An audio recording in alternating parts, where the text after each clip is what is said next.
गांव में नीरज नामक एक सुंदर बालक था। वो अपने पिताजी, विमाता और उनके 2 बेटियों के साथ रहता था। उनके नाम थे रम्या और चित्रा। उसकी विमाता और उनके बेटियां नीरज की ओर बहुत कठोर रहते थे। घर के सारे काम उनकी बेटियों से नहीं बल्कि नीरज से करवाती थी। नीरज, कहाँ हो तुम? सुबह मेरे लिए उठने के बाद चाय लाना भूल गए क्या? ऐसे बिस्तर पे लेटे हुए चिल्लाती है जब नीरज चाय लेके आता है। नीरज, मैंने तुमसे मेरे कपड़ों की इस्त्री करने के लिए कहा था, तुमने किया? आप ही के पास लेके आ रहा हूँ दीदी।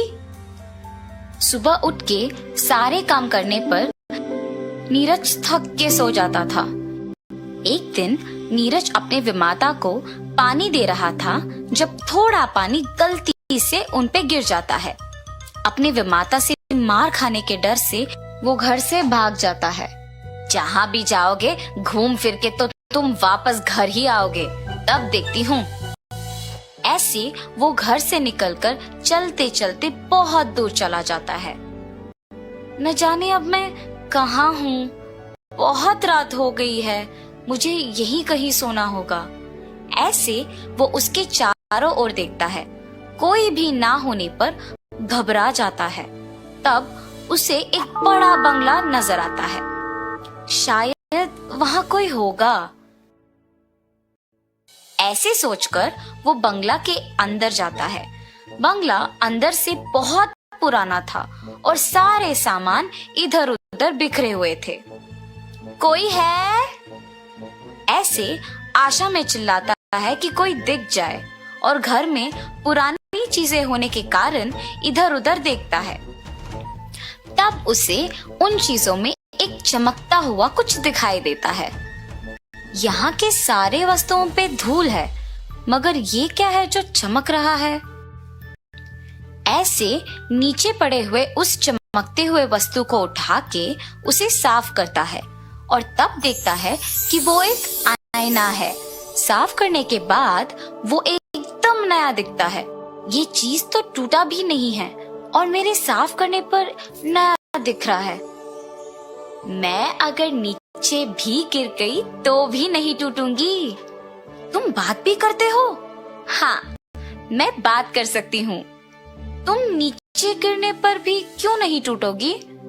मैं नहीं टूटूंगी और अगर टूट भी गई तो मुझ में सारे टुकड़ों को संलग्न करने की शक्ति है। तुम्हारी विमाता के हाथ मार खाने के डर से तुम भाग के बाहर आए हो ना? हाँ, तुम्हें कैसे पता? मुझे सब पता है, मैं कुछ भी कर सकती हूँ।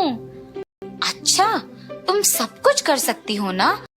तो मैंने सुबह से कुछ नहीं खाया है, मुझे बहुत भूख लग रहा है। मुझे खाने के लिए कुछ दे सकते हो? जरूर, मुझे देखकर तुम्हारा मनपसंद खाना को मांगो। नीरज जैसे ही आईने को देख के अपना मनपसंद खाना मांगता है, वो उसके सामने प्रत्यक्ष होता है और वो आश्चर्यचकित रह जाता है। तुम सच में कुछ भी कर सकते हो, तुम जादुई आईना हो। उसका मनपसंद खाना उसको मिलते देख नीरज सब भूल जाता है और खाके वही आराम से सो जाता है। अगली सुबह अपने विमाता की आवाज सुनाई पड़ने पर उठ जाता है। अपने कमरे में रहते देख वो दंग रह जाता है। कल रात तो मैं बंगले में सोया था, यहाँ कैसे आ पहुंचा? तुम्हें यहाँ मैं लाई। तुमने? मगर क्यों? अगर मेरी विमाता मुझे देखेगी तो मारेगी। मुझे डर लग रहा है, मैं यहाँ नहीं रहूंगा, मैं चला जाऊंगा। इतना क्यों डर रहे हो? क्या तुम्हारी विमाता अच्छी नहीं है? मेरी विमाता बहुत अच्छी है, पर उनको मैं पसंद नहीं हूँ। अगर वो मुझे पसंद करती तो मेरी बहुत अच्छी देखभाल करती। तो फिर अपने विमाता में बदलाव क्यों नहीं लाते तुम? मैं उनसे कैसे कहूँ कि मुझसे अच्छे से पेश आए? मैं तुम्हारी मदद करती हूँ, तुम डरो मत। तुम्हारे बहनें स्कूल के लिए तैयार हो रही हैं। तुम नहीं जाओगे? मुझे बहनों के साथ स्कूल जाना बहुत पसंद है, पर मेरे लिए कपड़े और पुस्तकें खरीदना पड़ेगा, इसीलिए मेरी विमाता मुझे नहीं भेजती है।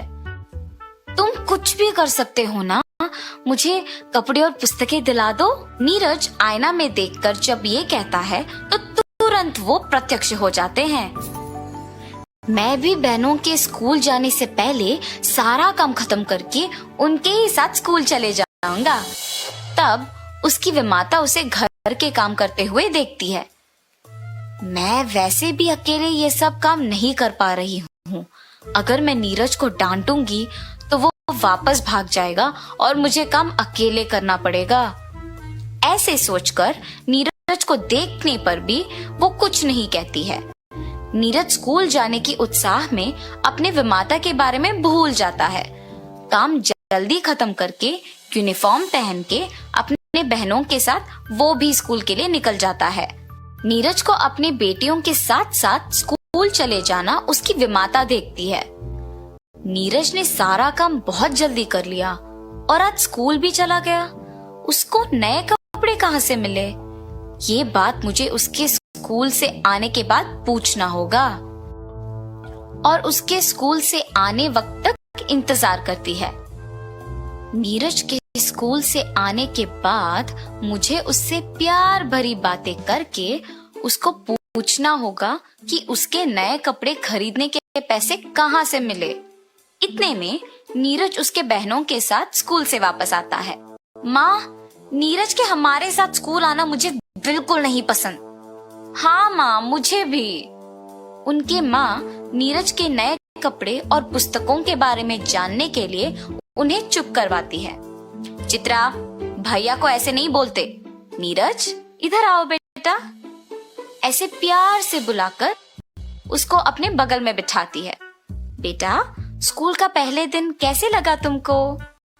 नीरज को जब विमाता उसकी माँ की तरह प्यार से पेश आना देख उसे बहुत खुशी होती है। काश मेरी विमाता हमेशा मुझसे ऐसी ही बात करती। नीरज, बेटा तुम्हें ये स्कूल यूनिफॉर्म, बैग और पुस्तकें कहाँ से मिले? विमाता, ये सब मैंने नहीं खरीदा। और ऐसे नीरज उनको जादुई आईने के बारे में सब कुछ बताता है। बेटा, मुझे वो आईना दिखाओगे? जी विमाता, अभी लेके आता हूँ। आईना लेकर अपने विमाता को देता है और उस आईने की कहानी उसकी बहनें भी सुनती हैं। माँ, मैं पहले मेरी मनपसंद चीजें मांगती हूँ, मुझे वो आईना दो ना माँ। बड़ी बहन होने के नाते मुझे वो आईना पहले मिलना चाहिए। मैं पहली अपनी मनपसंद चीजें मांगूंगी। तुम दोनों लड़ो मत। चित्रा ने पहले पूछा तो पहले उसे मिलेगा ये। पहले जादुई आईना चित्रा को मिलने पर वो बहुत खुश होती है। मुझे सबसे खूबसूरत बनाओ। ऐसे कहते ही चित्रा बहुत सुंदर बन जाती है और फिर आईना रम्या को दिया गया। मुझे मेरी बहन से भी सुंदर बनाओ। ऐसे मांगते ही रम्या चित्रा से भी ज्यादा खूबसूरत बन जाती है, पर उससे संतुष्ट ना होकर लालच से वो आईने से और खूबसूरत बनाने के लिए मांगती है और तुरंत उसकी सारी सुंदरता खोकर वो बदसूरत बन जाती है। तब रम्या दुखी होती है, ये सोचकर कि ज्यादा खूबसूरत बनने की लालच में ऐसी स्थिति आ गई कि अपने आप को आईने में नहीं देख पा रही हूँ। रम्या को ऐसे बदसूरत देख उसकी माँ भी बहुत दुखी होती है। अपनी बहन और विमाता को दुखी देख नीरज जादुई आईने को अपने हाथ में लेके खुद अपनी बहन को सुंदर बनाने के लिए मांगता है। तुरंत उसकी बहन खूबसूरत बन जाती है। रम्या के लिए नीरज ऐसे मांगते देख उसकी विमाता को समझ आता है कि वो अपनी बहनों को और उन्हें कितना प्यार करता है और नीरज के साथ उसके बुरे बर्ताव के लिए अफसोस करती है। तब से नीरज को भी अपने बेटियों के समान प्यार करती है, उसे स्कूल भी भेजती है। ये सब देख नीरज भी बहुत खुश होता है। ये सब उस जादुई आईने के वजह से हुआ है।